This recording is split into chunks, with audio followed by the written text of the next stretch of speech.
તમારા મગજનો અતિશય સ્ટ્રેસ, ટેન્શન અને ચિંતા જ તમારા કમર અને ગરદનના સ્નાયુને અંદરથી જામ કરી રહી છે. આ માનસિક રોગ જ તમારા કમર અને ગરદનના દુખાવાનું એક કારણ હોઈ શકે. જ્યારે આપણે સતત ટેન્શનમાં કે ચિંતામાં હોઈએ છીએ ત્યારે શરીરમાં કોર્ટિઝોલ નામનો હોર્મોન વધે છે. આ કોર્ટિઝોલ હોર્મોન ગરદન અને કમરના નીચલા ભાગના સ્નાયુઓને સખત એટલે કે ટાઈટ બનાવી દે છે. કમર અને ગરદનના સ્નાયુઓ ખેંચાણમાં રહેવાથી બે મણકા વચ્ચે ગાદી ઉપર સખત લોડ આવે છે અને ગાદી નસ ઉપર દબાણ વધારે છે. આ ગાદીના નસ ઉપરના વધારે પ્રમાણમાં દબાણને કારણે હાથ અને પગમાં કરંટ લાગવો, ઝંઝણાટી થવી તેમજ દુખાવો થવો વગેરે જેવા લક્ષણો જોવા મળતા હોય છે. મોટાભાગના લોકો આવા કેસમાં મોંઘી દવાઓ, ઇન્જેક્શન અને અમુક કેસમાં તો સર્જરી પણ કરાવી લેતા હોય છે. ટેન્શન અને સ્ટ્રેસના કારણે સ્નાયુ જકડાઈ જવાથી જે નસ દબાતી હોય એવા 90% વધારે કેસમાં ક્યારેય પણ ઓપરેશન કે મોંઘી દવાની જરૂર નથી હોતી. પ્રાણાયામ, હળવી કસરતો, સ્ટ્રેચિંગ તેમજ માઇન્ડને રિલેક્સ કરવાની અમુક ટેકનિક વાળી એક્સરસાઇઝથી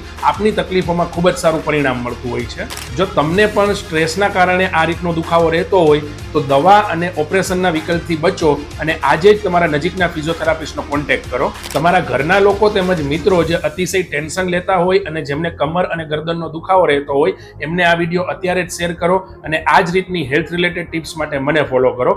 આપના physiotherapist doctor Hardik Patel, Surat. Thank you.